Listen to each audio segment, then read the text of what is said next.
गया, फूट भी गया, पंख भी आ गए, लेकिन उड़े नहीं। ध्यान देना, ज्ञानी व्यक्तियों का ये सबसे बड़ी खासियत होती है, उड़ते नहीं है वो। उनके पास संपत्ति हो, धन हो, बल हो, बुद्धि हो, विवेक हो, लेकिन वो दुनिया के सामने उड़ते नहीं है और विद्या से नहीं चरण करते हैं। वो अपने सामर्थ्य को समेट के रखते हैं। जैसे कछुआ होता है, वो अपने पैरों को, अपने गर्दन को अंदर डाल लेता है, वैसे वो समेट करके रखते हैं, प्रदर्शन नहीं करते उसका। सब ध्यान दीजिए कि वो अपने सामर्थ्य का प्रदर्शन नहीं करते हैं। सुखदेव जी वहीं पर एक घोंसले में बैठ गए। भगवान शिव जी ने कहा कि देवी, जब जब मैं कथा कहता हूँ तब तब मैं आंखें बंद कर जो मुझे ध्यान में आता वही कथा कहता हूँ। तो इसलिए मुझे ये मालूम हो कि तुम जगी हुई हो, तुम सुन रही हो, तो मैं सांस लेने रुकूं तो बीच में आप ओम हरि नारायण जय ऐसे बोलना। बोले ठीक है। अब तो भाई भगवान शिव जी तो बैठ गए हैं कथा कहने के लिए, आंखें बंद करके ध्यान के अंदर, और पार्वती जी सुन रही है सामने से। भगवान शिव जी बड़े प्रेम के साथ में कथा सुना रहे हैं। एक दिन, 2 दिन, 7वें दिन कथा का शुरू होता है। और भगवान शिव जी कहते हैं, देवी बात उस समय की है जब भगवान श्री कृष्ण इस पृथ्वी को धराधाम को छोड़ के गोलोक धाम जाने लगते हैं। उद्धव जी भगवान के पास में आते हैं। उद्धव जी ने पूछा, हे भगवान, हम मनुष्यों का कल्याण कैसे हो, आपकी प्राप्ति कैसे हो भगवान, हम आपको कैसे जाने। कृष्णात् परम किमपि तत्त्वम् हम न जाने, हे प्रभु हम आपको कैसे जाने, ये हमें उपाय बताइए। और देवी उस समय भगवान ऐसा सुंदर प्रवचन देते हैं, उपदेश देते हैं। इतनी बात कही कि मैया की आंख लग गई। जिस समय द्वारकाधीश क्या बोल रहे हैं, इतनी बात पर आए तो मैया पार्वती की आंख लग गई, उनको नींद आ गई। सुखदेव जी बैठे शिव जी के पीछे तोता, और मैया की आंख बंद है। मन में सोचा कि भगवान शिव जी रुकेंगे, मैया ओम हरि नहीं बोलेगी तो कथावाचक, कथा कहने वाले, कहानी कहने वाले, सुनने वाले के बीच में एक तार होता है कि जब कथावाचक सांस लेने रुके, हालांकि हम तो नहीं रुकते हैं सांस लेने के लिए, बहुत कम गैप है, लेकिन सांस लेने रुकते हैं तो बीच के अंदर श्रोताओं को ओम हरि नारायण जय ऐसे बोलना चाहिए, ताकि क्या होता है कि उनको लगे कि भाई सुन रहे हैं, एकदम जड़ तो नहीं हुए हैं, तो थोड़ा वो जड़ता भी टूट जाए। जयकारा बुलाते हैं, बोले गोपाल कृष्ण भगवान की जय हो। ये अपने लिए कम, पड़ोसी में ज्यादा है। ये खुद के लिए फायदेमंद तो कम है, पड़ोसी के लिए फायदा ज्यादा है। जय हो बोलेंगे पड़ोसी, कान में तो चल जाएगा, रे चलो ठीक है ना, तो उसको चेतना करने के लिए तो पड़ोसी को फायदा होना जरूरी है।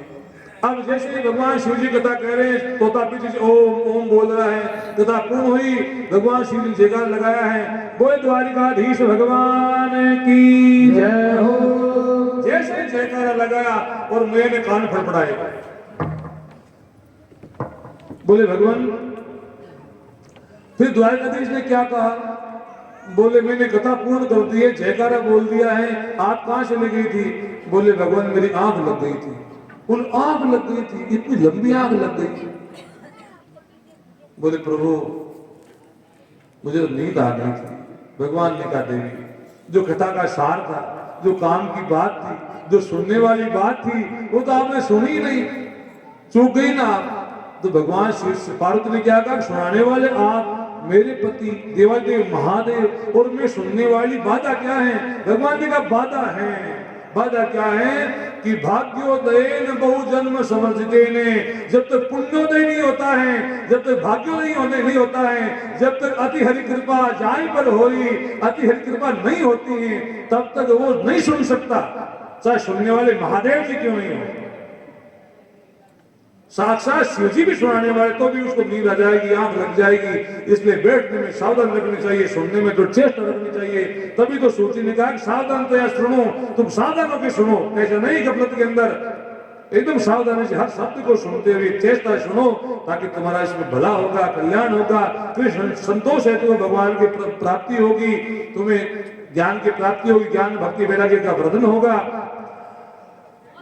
तो भगवान शिव जी ने कहा कि फिर आपको तो नींद आ गई, आंख लग गई, तो फिर ओम ओम कौन बोल रहा था, मैंने सुन रहा था ओम। बोले मैंने नहीं बोला भगवान, मेरी तो आंख लग गई थी। भगवान शिव जी खड़े हुए, इधर देखा तो पीछे देखा तो एक घोंसले के अंदर तोता बैठा है, ओम ओम बोल रहा है। भगवान शिव जी ने कहा, अरे दुनिया में चोरी करे तो कोई बात नहीं, तू तो इस सत्कर्म में चोरी कर रहा है, तू तो सत्संग में चोरी कर रहा है, इसमें क्या चोरी करने की बात। सामने आके बैठ जाता आराम से, ढंग से सुनता, पीछे से थोड़ी सुनते हैं कथा कोई। ध्यान देना आप, कथा सुने सामने से, पीछे से थोड़ी सुनते हैं। कम से कम सामने ठीक से बैठे ढंग से। मैं बताता हूँ तुम्हें नियम ही पता नहीं है। अब भगवान श्री उठाया त्रिशूल और उस तोते के पीछे दौड़ पड़े और सुखदेव जी वहां से उड़ जाते हैं। इधर सामने अपरास नाम की जगह है, बद्रीनाथ और ऋषिकेश के पहाड़ियों के बीच में गंगा के घाट के ऊपर, जहां पर भगवान वेदव्यास जी महाराज अपने अर्धांगिनी वटिका देवी के साथ बैठे हैं। वटिका देवी ने कहा कि पतिदेव, आपने 17 पुराण लिख दिए हैं, आपने एक वेद के 4 वेद बना दिए हैं, अभी भी संतान नहीं हुई है, इस ज्ञान को ग्रहण कौन करेगा।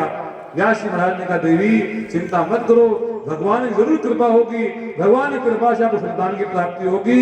उसी समय मैया को जम्बाई आती है, वटिका देवी को जम्बाई आई, मुख फाड़ा उन्होंने, और सुखदेव जी आते हैं वायु के रूप में मैया के मुख में प्रवेश कर जाते हैं, मैया के उदर में प्रवेश कर गए। भगवान शिव जी का काम हो गया, भगवान शिव जी वहां से चले गए। अब थोड़ा ध्यान देना आप समय। देखिए, सामान्य मनुष्य के मुख से भी कोई कथा सुन लेवे ठीक से, तो वो कभी गर्भ में नहीं जाता है। पुनरभि जन्मम पुनरभि मरणम पुनरभि जननी जठरे शयनम, फिर उसको जननी जठर में नहीं आना पड़ता है। और शिव जी के मुख से कथा सुन ले तो फिर तो गर्भ में आना ही क्या पड़ेगा। लेकिन शिव जी ने सोचा कि ये कोई वो जीव नहीं है, इसको तो गर्भ में जाना जरूरी है, तो त्रिशूल लेके पीछे दौड़ेंगे, ऐसा तो नहीं जाएगा तू गर्भ की ओर, मैं तुझे भेज दूंगा। तो भगवान शिव जी ने जबरदस्ती सुखदेव जी को माता कोख तक पहुंचाया है, जिन्होंने साक्षात शिव के मुख से कथा सुन ली है। इसलिए भागवत जी को भागीरथी कहते हैं ना, भागवत भागीरथी। तो भागीरथी क्यों है? गंगा जी बही भगवान शिव जी के सर से और भागवत बही भगवान शिव जी के मुख से। दोनों ही शिव जी का इनका बड़ा संबंध है, दोनों ही कल्याण करने वाली हैं। इधर सुखदेव जी माता के कोख में प्रवेश करते हैं। 9 महीने बीत गए, 10वां महीना प्रारंभ हुआ। व्यास जी महाराज ने दिव्य वाणी से अपनी पत्नी की उद्रष्ट उस शिशु से कहा कि हे बालक, तुम्हारी माता कष्ट पा रही है, तुम जन्म ग्रहण करो। तो उद्रष्ट बालक ने कहा कि पिताजी, मैं गर्भ में हालांकि मैं दुख पा रहा हूँ, कष्ट पा रहा हूँ, लेकिन पिताजी मैं भगवान का सुमिरन कर रहा हूँ। जितना सुमिरन और जितना ध्यान मुझे माता के कोख में लगा हुआ है, उतना ध्यान मेरा कहीं नहीं लगा, कभी नहीं लगा। क्योंकि जीव माता की कोख में जितना सुरक्षित होता है बंधुओं, उतना सुरक्षित कहीं नहीं होता है। और एक खास बात है, खास बात क्या है कि जब तक जीव माता के कोख में है, गर्भ में है, तब तक माया उसके अंदर नहीं होती, वो माया में होता है। गर्भ क्या है? माया है। गर्भ आवरण है, तो वो गर्भ के अंदर है, माया उसके अंदर नहीं है। जब प्रसव होता है, बालक जन्म लेता है, तो गर्भ से बाहर आते ही माया उसमें प्रवेश कर जाती है। गर्भ में माया उसमें प्रवेश कर गई, वो गर्भ से बाहर आ गया। इसी प्रकार से संतों ने कहा है कि संसार में रहने में कोई दोष नहीं, शान में शौकत में रहिए, लेकिन इसको अंदर मत रखिए अपने अंदर। हम परिवार में रहे, पत्नी भाई बंधु सब तरीके से बढ़िया से रहिए, कोई दिक्कत नहीं है। इनको अपने अंदर मत रखो। संसार को अपने अंदर रखने में बाधा है, संकट है, संसार में रहने में कोई संकट नहीं है। इसलिए अब सुखदेव जी ने निवेदन किया, बोले पिताजी कुछ समय मुझे और मिल जाए। तो सुखदेव जी सूक्ष्म हो गए और 12 वर्ष तक अपनी माता के कोख में रहे। 12 साल तक सुखदेव जी ने अपनी माता के कोख में रहे। और देखिए बंधुओं, माताओं में निवेदन तो क्या है, क्योंकि मानता कोई है नहीं। एक जना भांग पिए तो उसकी भांग उतारने का उपाय करें, कुएं में भांग पड़ जाए तो उपाय भी क्या है। सब के सब बोरा गए हैं, हम सब पगला गए हैं। जैसे कोई डॉक्टर ने समय दे दिया कि भाई 30 तारीख को इनके जन्म का दिन है, डिलीवरी का समय है, तो 29 को पहुंच जाएंगे। ऐसे नहीं 2 दिन और इंतजार कर ले, 5 दिन भगवान का विधान का भी इंतजार कर ले, उससे पहले पेट भरवा देते हैं। अब सुखदेव जी नहीं पैदा होंगे,